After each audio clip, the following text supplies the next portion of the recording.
Welcome back to the channel, everyone. I'm George. I'm Stav. Today we're going to be talking about the B5 VR6 S4, my wide body car. What's going on with it? Why is it turned sideways into the middle of my garage? And what do I have planned? As you guys know from the posts on both Instagram and the videos here, both cars are essentially down for clutches. The Carbons because I overdrove them. A little over 8,500 miles on the Carbons, overdrove them. Stav overpowered his twin disc Cerametallic. 12 valve, naturally. So while the car is down, and unfortunately during this pandemic, a lot of companies, brands, shops, you name it, big time sports, everything is pretty much shut down. So getting parts, rebuild kits is not happening at least for another month or so. So we figured if we're going to be waiting, might as well be as productive as we can, and to make things more efficient and to make things more effective in this car so I can make the most amount of power, have ultimate cooling set up, and also maybe even change a few things up. So what we're going to be talking about today, Stav, is George is going to a 12 valve. Definitely not. So what we're going to be talking about today are two things. Number one, I'm yanking the water-to-air system out of this car. I already yanked out the water-to-air intercooler. I already yanked out probably most of the lines, which you'll see in some of the footage in this video. And then we're going to be yanking the last thing is going to be the reservoir that we kind of mocked up in there. And again, we jerry-rigged this setup and kind of put it together last minute to get it on the dyno again. So that box is not welded down. It's kind of tacked down to a piece of plywood, and it's just kind of tacked down to the back of it. Kind of like most of your car. I mean... Aside from that, let's get into the technical aspects. There's a lot of things that I've had a lot of oversight in terms of what we didn't think through. Now, water-to-air is an amazing setup. People love using it on the track. They stuff ice into this bin. Crap, when we were at the dyno, it was great to stuff ice in there and get super cold air intake temperatures. However, daily driving, Mexico racing, street hooning, IATs kind of skyrocket through the roof, especially on a car with a 70 mil turbo, with a car making more than 750 horsepower. It's going to generate a lot of heat. Now, there's a lot of other supercharged V6 setups out there, and they're just fine only because they're making 300-400 horsepower, maybe 5 if they're lucky. But when you get up to the 750, 800, 900 horsepower range, things get hot really quick, and the water-to-air just isn't catching up or isn't keeping up with the cooling aspects of why I did water-to-air to begin with. And I didn't realize that. I love driving this car. As I mentioned earlier in this video, I overdrove this car. I overdrove it. I know it's kind of weird when you say you overdrove a B5, but I literally drove it to work every day. We went back and forth to Fremont at 034, drove it to San Diego multiple times. We drove it to Vegas. I love driving and beating on this car. Mexico a couple times. So what I'm going to be doing is yanking out the reservoir, yanking out the lines. We already yanked the front-mounted intercooler, the water-to-air front-mounted intercooler off, and we're going to be going air-to-air on this car. But there's one problem. The B5, and I'll show you guys a screenshot. The VR comes right about here, and I'll show you guys a screenshot when it looks fully assembled. There's not much room for a big air-to-air intercooler in the front of the car. So that's why I opted to go with the side-mount intercooler to begin with, so I don't have to chop up the very rare RS4 bumper, and they're very limited now. As the car went entirely wide body, I don't want to start to cut up. And again, I'm not knocking those of you guys that have put front-mount intercoolers in your B5s that cut up the bumpers. I just don't want to do it to this bumper. Unless I get into a car accident, I don't want to damage or mess up this bumper if I don't have to. My bumper's cut up. You talking crap? You got a replica bumper though. I know, that's because the car's so fast. So here's the deal. The giant radiator that I have from Van Buren Industries, he made me a essentially 3-inch triple pass custom front radiator to match his rad support that I kind of have just kind of hanging out there. So as you see, the aluminum rad support is also very large. So it limits the amount of intercooler space that I have. The fans on the front of the radiator limit the amount of intercooler sizing that I have. And I need to run something, a core that could handle 9 to maybe 1,100 horsepower, something that can keep up, something that has the efficiency in CFM. So I'm going to be swapping to air-to-air. However, I'm going to be relocating the radiator to the trunk. So that giant radiator is going to go basically in lieu of this giant reservoir. We're going to be cutting out the floor plan today and then mocking up our areas on where I want it to be mounted. Again, that giant radiator in the front is going to be in the rear. Now, if you ask, why are you doing that? There's other B5 S4s that, you know, have giant, oh, that's a good example. Wanted to show you guys this, so a lot of people are not going to understand why George wants to go with the radiator in the trunk, for example. Where with the VR6 swaps, because the motor sits so close to the radiator, you're not able to run fans on the inside. So the only cooling you technically have would be pusher fans on the outside. So when you put a large, you know, let's say this is a 1,000 core precision or 900 core, whatever they call it, essentially you can only run 3 small fans here. And then, you know, and where we live in the summertime, it's 110, 115 degrees. It becomes a problem with cooling, you know, keeping the car cool after doing a pull or two. So if we move the radiator to the back, we're able to run larger fans and even put a larger core than this and not have to cut up the front bumper. Keep in mind, guys, there's going to be a lot of people on the forums, for those of you guys that want to do this swap, that, oh, I ran 3 smaller fans and I didn't have an issue.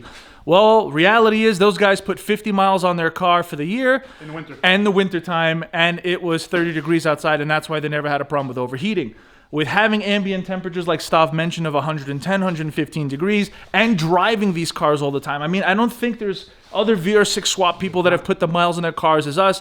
I'm telling you now, cooling is a big, big issue in terms of the VR6. It's very important. They run hot naturally. Imagine when you're boosting 40, 45, 50 PSI through them, they're going to want to get that heat somewhere, and the coolant's going to take a huge brunt of that. And again, these are not race cars. These are cars that we make a lot of power, but we also happen to put a lot of miles on the street. So the last thing we want is when we drive this car to Fremont and we go to Zurich before. Wait, you said Vegas. We make a lot of power? Are you including yourself in that? No, I'm including you because I make a lot of power. But anyway, so what we want is to make the car as reliable as possible and work as efficiently as possible. Because at the end of the day, that's the thing about swap cars, any swap, 1.8, VR6, LS1. People put these motors in the car and then they trailer them to events. They do, you know, they trailer them there. One thing we like to do is drive the cars. We put a lot of miles on them and we want to make them as efficient as possible. Now, keep in mind, guys, I just want to interrupt Stav there real quick. Not everyone that's doing this swap has to put their radiator in the trunk. If you're making about 300 wheel, like Stav, you can put a really small intercooler in front of your radiator and have it no problem, and you can use a replica front bumper and it'll clear just fine. You'll be fine. Such a shame. But all seriousness, all joking aside, this is the reason why I want to do it. I want to run a really large, and I'll show you guys a screenshot of what I'm going to be picking up, a 4.5 inch intercooler core, something with the CFM to keep up with the boost that I'm going to be throwing, and the intercooler is essentially going to be sitting where the radiator once was. And I most importantly, don't have to cut up the front bumper, which is, again, a rare OEM piece. I don't want to damage it. Don't know if I can get another one. The people that are selling used ones, they're asking about $3,000 or $4,000, and I ended up picking this brand new for, it was like $1,800. The whole car? The bumper. Oh man. Yeah. So again, that's the reason why. So those are going to be the updates in the car. We're going to cut out the trunk, the floor pan, and we're going to make room. We're going to start mocking things up. As you saw Stav wearing a welding helmet, that's mine. We ordered and bought a small little MIG welder here. So this we could do minor mock-ups and get everything ready, and maybe even start fabricating our own parts. Yeah, it falls off at idle. it is what it is, you know. It probably means Stav welded it. Yeah. Wait, what do you mean? You can be welding with those sunglasses. Great. So we are going to be doing a little bit of fabrication here, practicing, learning as we go. So those of you guys that are professional welders, if you have any tips, so we've been scouring YouTube.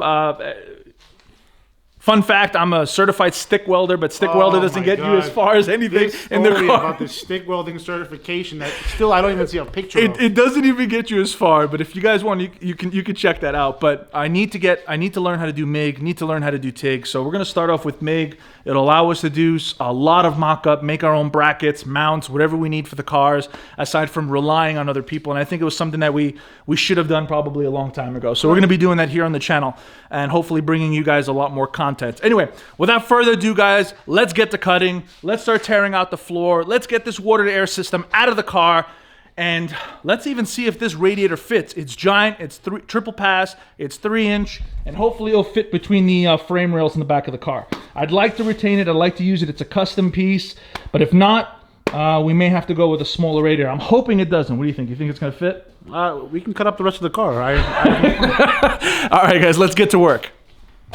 So we spilled some fluid, some coolant, got mixed with some dirt and some nasties, but she's out.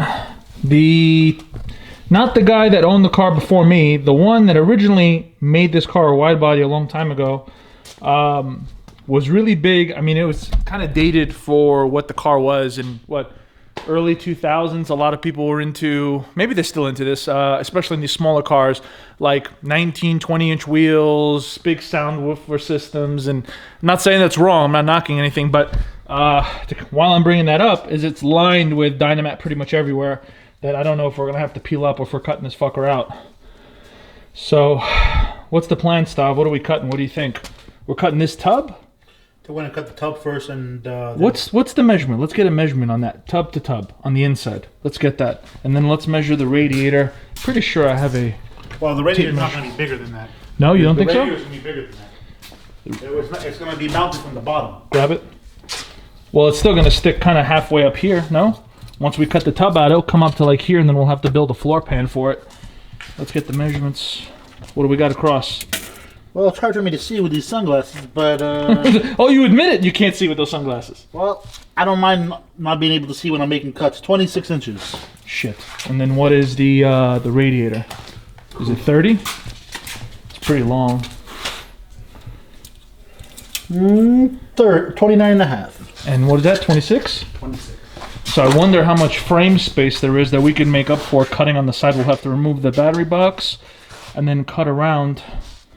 Yeah, this is going to be a tough one, guys. But this has to happen. And then we'll make a cover for it. I'll kind of sketch up some designs and kind of do a screenshot and show you guys what I'm thinking about it back here. I can't wait till you sketch something up. You got no faith. No faith. No, I just can't wait to see your drawing with your like pencil, you know, like... I can do drawings. I can do drawings. Really? Really? Yeah, I'll put a screenshot of my drawing up right now. Yeah. I bet you can probably Google image a picture right now. All right, so let's get the car on the backside off of the dollies. We'll get it on jacks so we can kind of. Oh, you didn't even talk about those dollies that we have. What? These Harbor Freight dollies? They work pretty well. Yeah, they work pretty good. I mean, this heavy jalopy moves pretty easy on this thing. Yeah, and they have other ones too. Remember we were getting the feature from Super Street? Yeah. They had the ones that slide underneath while the car is down, and then you pump it and it'll lift up the car. But those are really pricey, so if I can snag a set of those for a good deal, I will. Yeah, these don't work too bad. You just got to jack the car up and slide this underneath. But I mean, push is a really heavy 4-door chassis. Even with the motor and trans, when I was moving it around, with no problems. You can easily move it on the floor, and it'll easily go back and forth and move back. But anyway, yeah, let's get the back up lifted, and then let's check out where we're gonna have to mark out our cut lines, and then let's start cutting this fucker out. What do you think? See. All right.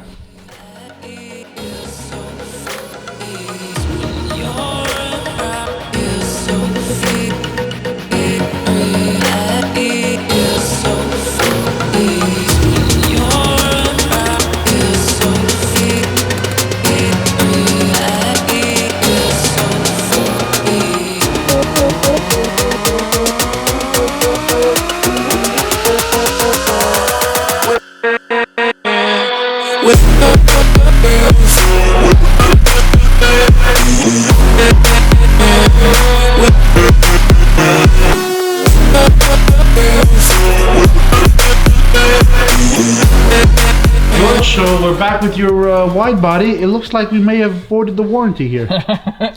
Yeah, we only 2 or 3 cutting discs too. We ended up cutting it across and got stuck here with these stubborn little tack welds that are on the back of this frame, but we were able to kind of hammer it out and manhandle it. But it's out, the floor is out, and we got the radiator in if you want to show them. Yeah. So that's the radiator that I had in the front, and it seems like it's just a little too big. Now, if we were going to bring it straight up, I guess we could cut out 2 inches, cut out 2 inches, but I don't want to build a case that comes over and makes this a higher end point, like a lift point.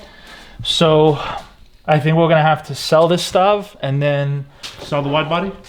No, sell the radiator. Oh, okay. Sell the... It's a shame too, because Van Buren Industries made this, and it's a triple pass, custom 3-inch, and they made it for a bunch of people, and it's a shame too, because it's a really badass radiator. But I'm going to sell this, and then I guess we can, order like a generic race car one off of Summit.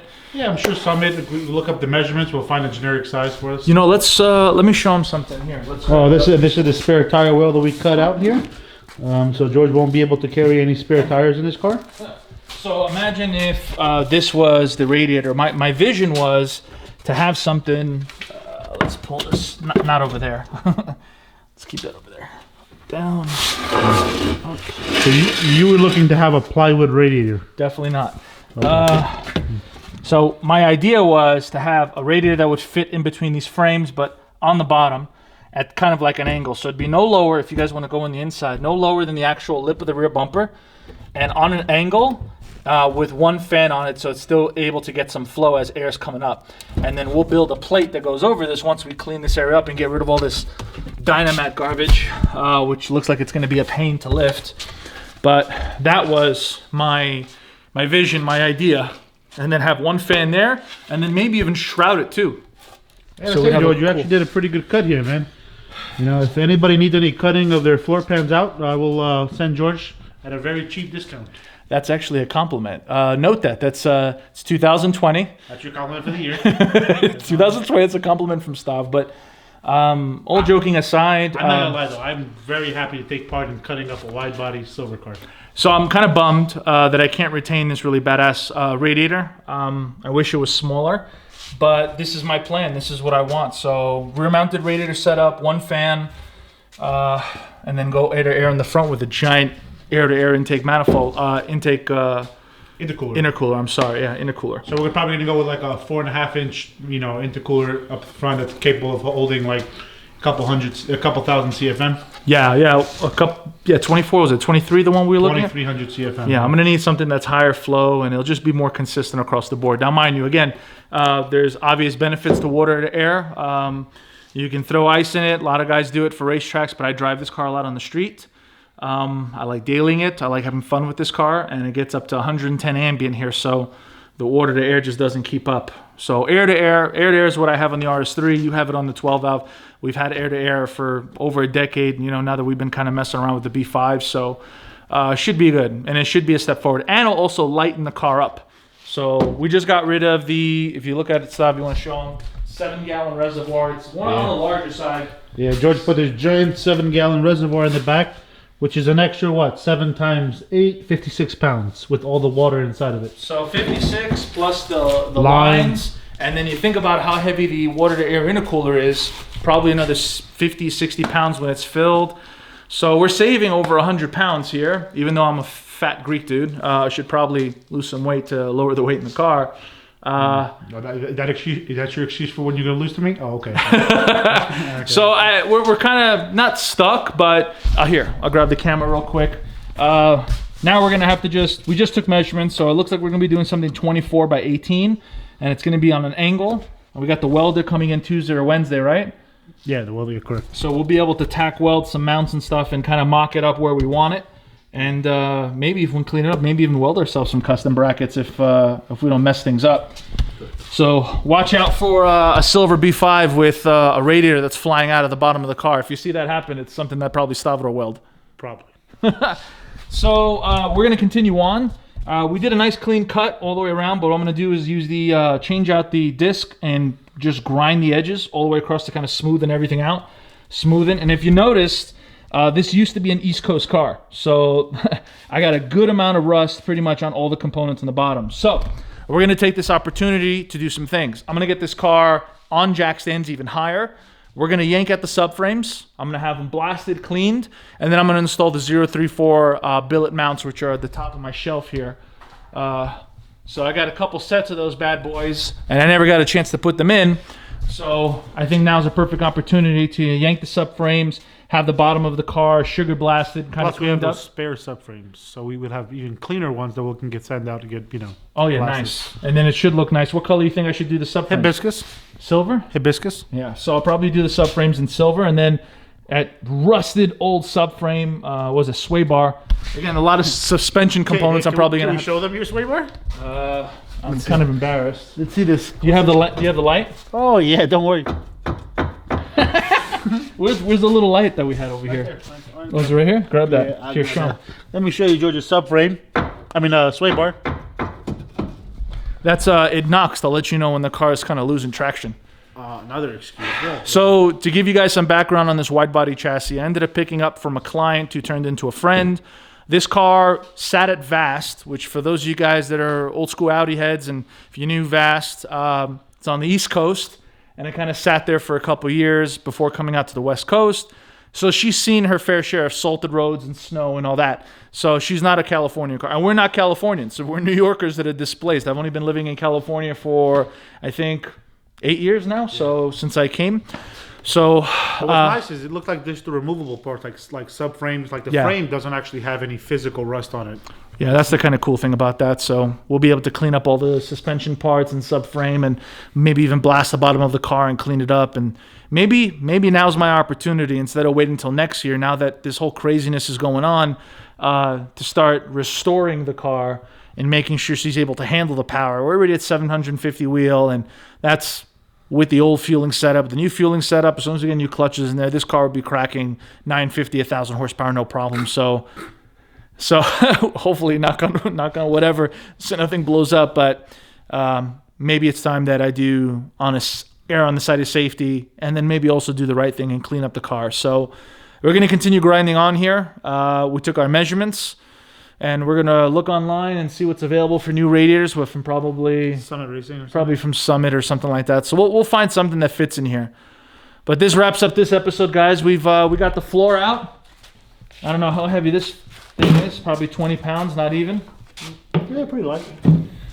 So progress, guys. Progress, not perfection.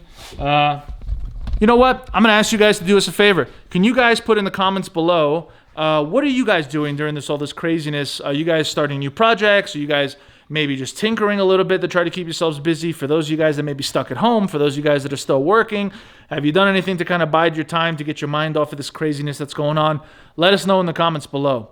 Other than that, guys, we appreciate you guys watching. We appreciate the support. We hope you guys love these videos and like these videos. If you don't, let us know what we could fix and change in the bottom, in the comment section. Believe me, we're open to criticism. We want to make this channel as good it is for you as it is for us. It's an outlet for us to kind of show you guys what we do and the stupidness and all the craziness. So if you got some tips, some pointers or anything, please hit us up and let us know. We're always willing to learn. Especially if you have anything negative to say about George's car. I would love that in the comments. As always, guys, we appreciate you watching. Thank you so much. I'm George. I'm Star. This is Malaka Motorsports. We'll catch you guys in the next episode.